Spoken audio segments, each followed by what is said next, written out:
Year 10. This is the Language Spring Tri-Weekly 2 feedback for those of you that didn't make the live lesson or wanted to have another look at what it was that you're required to do. So you're going to need a pen, your Tri-Weekly and your exercise book, and then your title is Language Spring Tri-Weekly 2 feedback. So for the do now, what are the elements of persuasive writing? Write them all down. Do you remember Da Forest? Well, it's that. So write them all down.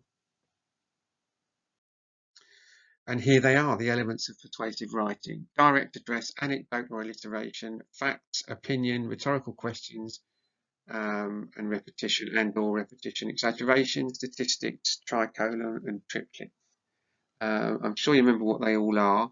We're going to be going into what I consider to be the most powerful of these in this lesson.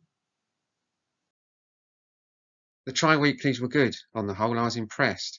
You addressed the form, spoke in the right tone to your audience, and the purpose of your writing was clear. So well done on that, everybody who submitted. An area for improvement is that we are not using enough of the persuasive techniques that we looked at in the do now. Now, this wasn't an entirely persuasive piece of writing, as you know, but there was a strong persuasive element to it. So that's what we need to work on today. Now, the three that we're going to look at today are anecdote. If you don't know what that is, an anecdote is a story that you tell that's personal, that helps to make your point. So, for example, if you were saying Surrey was your favourite county, you could say something as simple as, my family and I have spent many happy hours wandering in the Surrey hills. That's an anecdote, a personal story that helped you persuade people round to your point of view. Rhetorical questions are questions that don't require an answer. You have to be careful how you use them because they can sound quite aggressive. You know, on the back of that anecdote I just said, you could say something like, why wouldn't you want to spend a Sunday afternoon in the hills with your family in Surrey?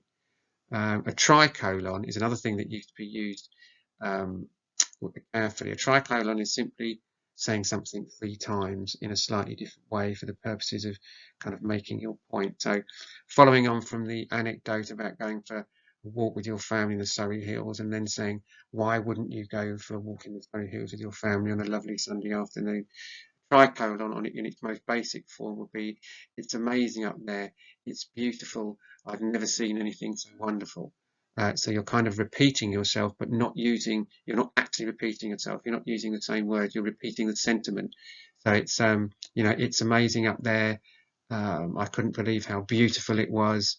And I can't wait to go back again. That's 3 things, you see. It's not repetition, it's a tricolon.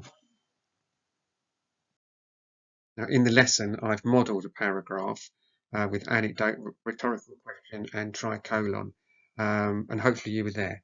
So that's the thing that you need to do. Those of you that are just looking at this is to rewrite one of your paragraphs in your language tri-weekly and include anecdote, rhetorical question, and tricolon, and upload it to class charts. Thank you very much.